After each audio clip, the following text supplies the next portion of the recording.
The Saints and Rams just completed their joint practice out in California. So we're going to take a look at some news, some takeaways, which players stood out, which players didn't stand out. We're going to dive in great detail here on Saints Now by Chat Sports. Welcome into today's show. My name is Trizzy Trace Girouard. That's my guy, Loco Lopez. I appreciate y'all for tuning in. Let's start off first by just addressing the elephant in the room. I hate the Rams. I know you hate the Rams. The Rams are one of my least favorite teams that don't wear red, black, and white and play in the NFC South. That being said, Sean McVay is one of the best in the biz.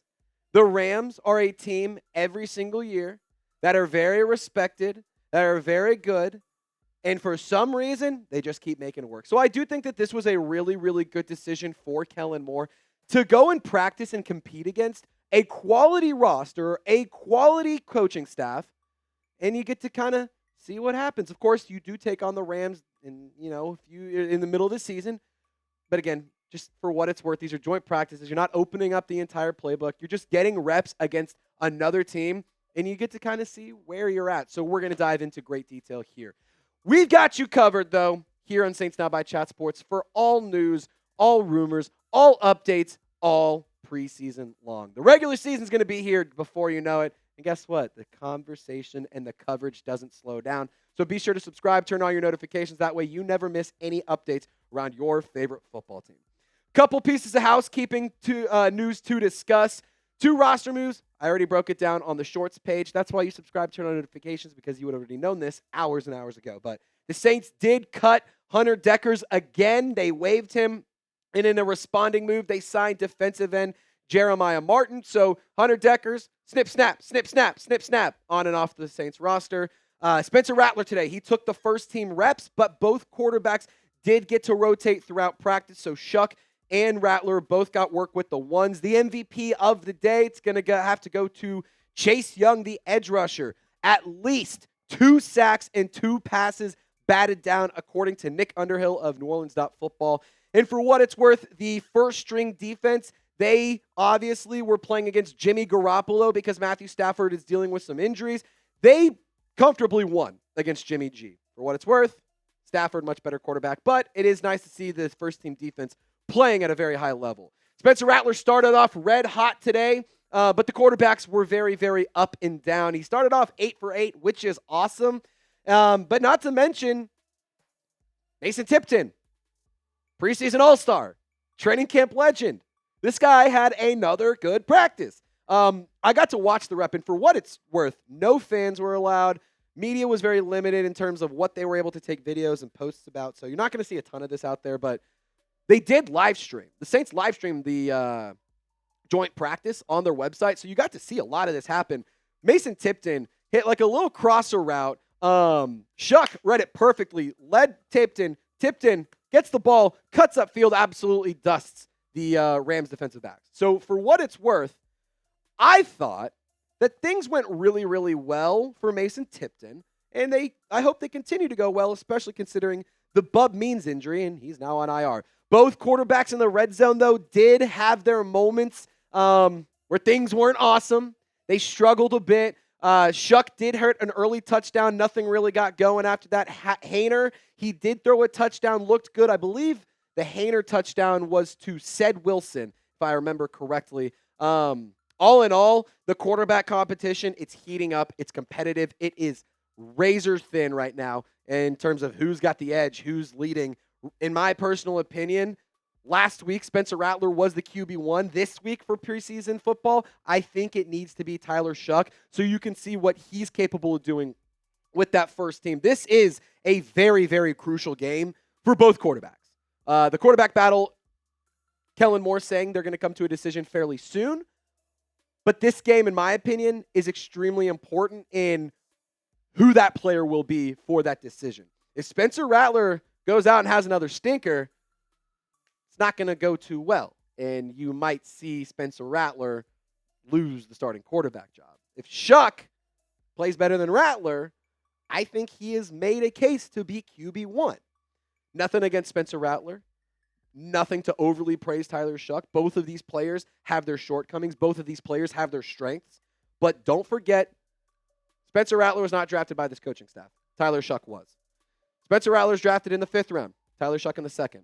So if Spencer Rattler wants to be the QB1 for regular season football in week 1 against the Cardinals, then he's going to need to be exceptionally better than Tyler Shough, because Tyler Shough has all of the things going for him that we just mentioned. This coaching staff drafted him. Higher draft pedigree. He's the younger guy. He has the opportunity. He's there. So, this is Kellen Moore's team.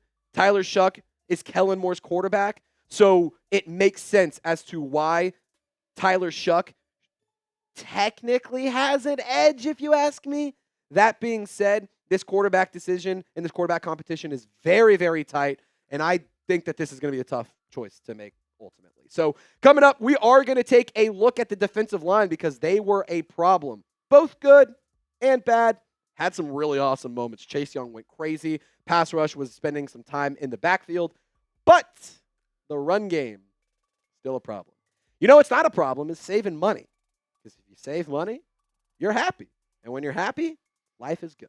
So if you want life to be good, go and get yourself this awesome sweater. Chatsports.com/Saints Rewind. It was $55. Now it is $28 if you use our link.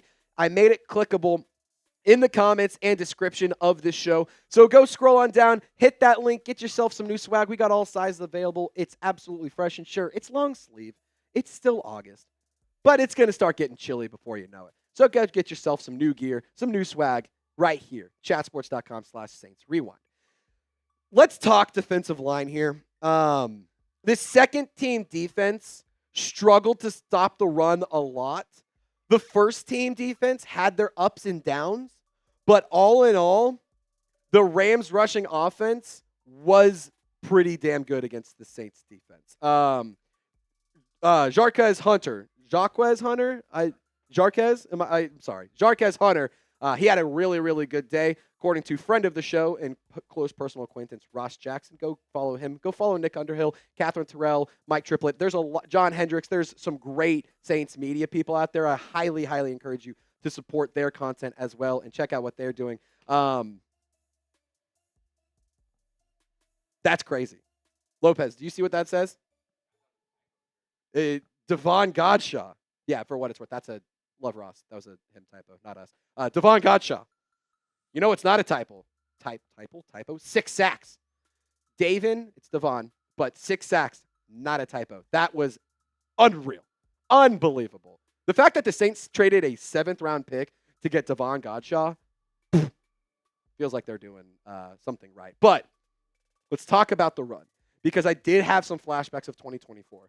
And last season, unfortunately, we are going to have to hop into a time machine to discuss.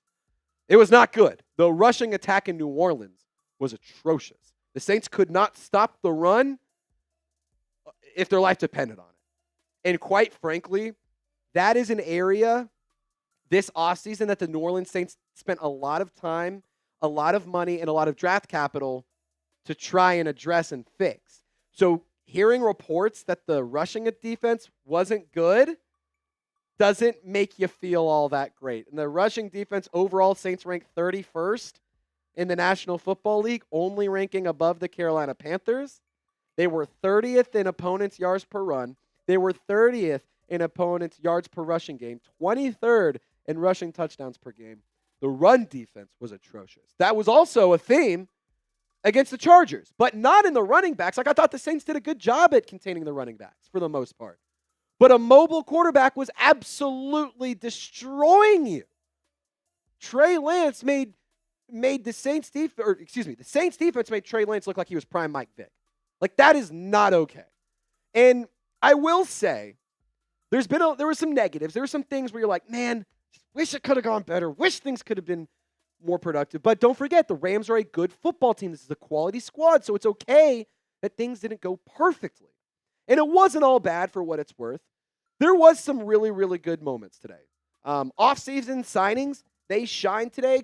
Like we mentioned, Chase Young, not that he was a new addition, but brought back 3 sacks at least today. 2 sacks at least today? What was it?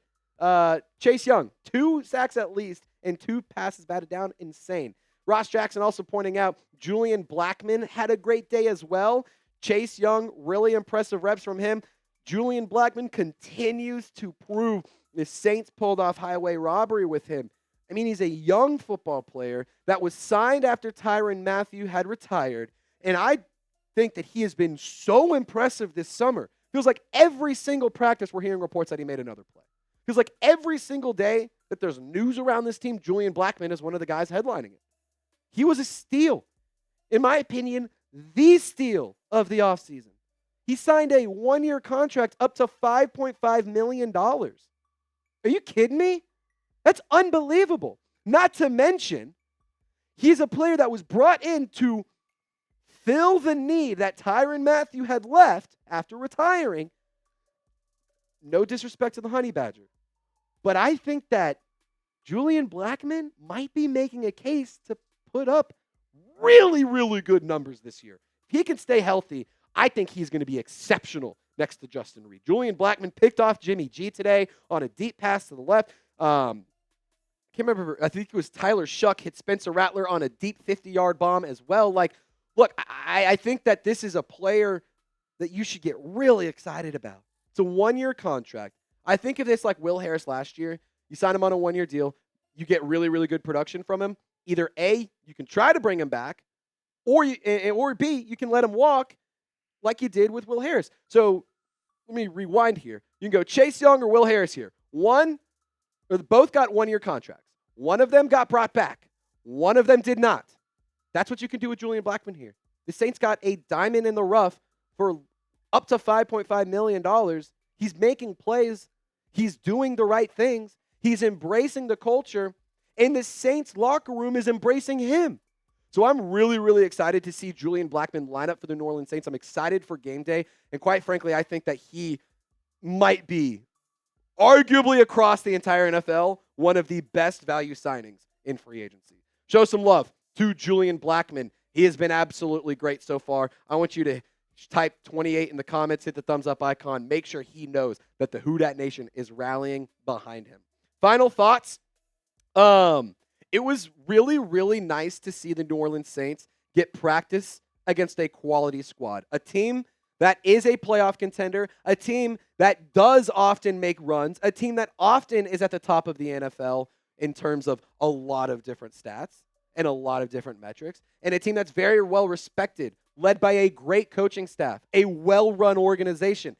Fuck the Rams. I hate that football team. I will never, ever, ever forgive them and forget what happened in 2019 NFC Championship. But I can say this was a win. This is a good thing for the New Orleans Saints. They benefited from this. They got better from doing this. Kellen Moore now gets to go back and watch the tape against the quality squad and see what weaknesses were exploited, see what strengths are there, see where they need more work. And ultimately, when you do that against quality teams, iron sharpens iron, and both teams benefit from it. So, in my opinion, the Saints, although maybe things didn't go amazingly at times in this joint practice, overall, I think this was a really, really good experience. I haven't had a joint practice since the Chargers a couple of years ago, so shout out to Kellen Moore for throwing this together in the last second. Was not on the schedule originally for training camp, but shout out to him. Who was your favorite addition this offseason? And I'm going to open this up to anyone. It could be Bo Davis as the D-line coach. It could be Kellen Moore as the head coach. Brandon Staley, defensive coordinator. Julian Blackmon, bringing back Chase Young. Drafting Tyler Shough, Danny Stutzman. You got options. I want to hear from you. What was your favorite addition this offseason? I really do appreciate y'all for rocking and rolling with us here on Thursday evening. Be sure to subscribe to the channel. We're going to be live for our watch party, Saints vs. Jags, 1 hour before kickoff for preseason week 2. I will see you there. Loco Lopez will see you there. And y'all stay golden. We'll see you next time.